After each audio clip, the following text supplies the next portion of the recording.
যারা কখনো কোনো ধরনের ডেজার্ট তৈরি করেননি তারাও একদম ইজি ওয়েতে ঝটপট করে মাত্র 2টি ডিম আর 1 কাপ দুধ দিয়ে এই সুন্দর ডেজার্টটি তৈরি করে নিতে পারবেন। আমার কাছে মনে হয় ছোট থেকে বড় সবাই এই ডেজার্টটি বেশ পছন্দ করে খাবে।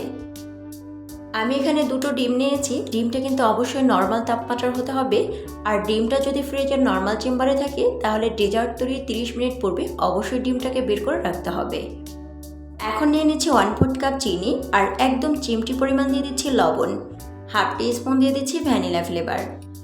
যাদের হাতের কাছে ভ্যানিলা ফ্লেভারটা থাকবে না তারা চাইলে 1 চিমটি এলাচ গুঁড়ো ব্যবহার করতে পারেন। ভ্যানিলা ফ্লেভারটা জাস্ট ডিমের কাঁচা স্মেলটা দূর করার জন্য ব্যবহার করেছি।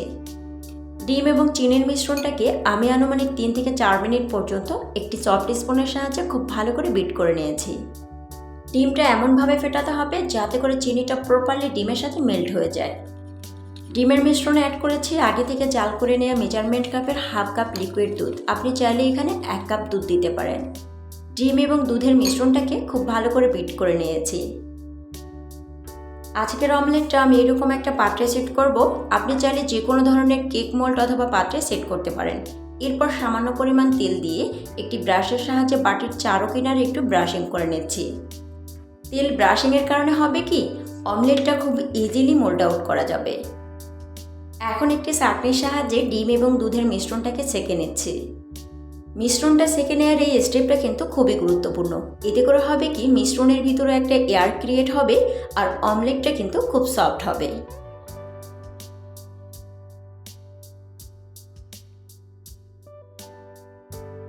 একটা কড়াইতে আমি হাফ লিটার পানি দিয়েছি।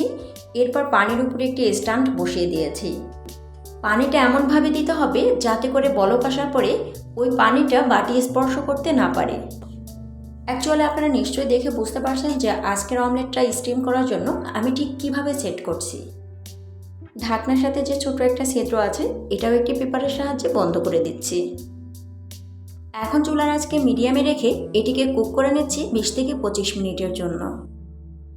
যারা কখনো কোনো ধরনের ডেজার্ট তৈরি করেননি তারাও একদম 100% সাকসেসফুলি এই ডেজার্টটি তৈরি করতে পারবেন।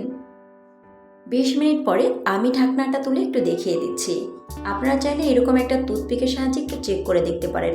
টুথপিকটা যখন এরকম ক্লিন আসবে তখন ধরে নিতে হবে যেটা পারফেক্টলি কুক হয়েছে। আমি কিন্তু গরম থাকা অবস্থাতেই মোল্ড আউটের টোটাল কাজটা করছি। আপনারা চাইলে এটিকে ফ্রিজের নর্মাল চেম্বারে 1 ঘন্টার জন্য রেখে তারপর মোল্ড আউট করতে পারেন।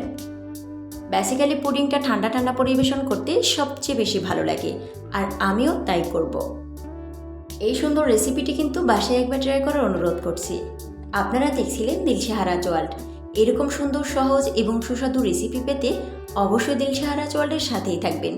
ভিডিওটি ভালো লাগলে একটি লাইক করবেন এবং চ্যানেলটিতে সাবস্ক্রাইব করে পাশে থাকার আমন্ত্রণ করছি। আল্লাহ হাফিজ।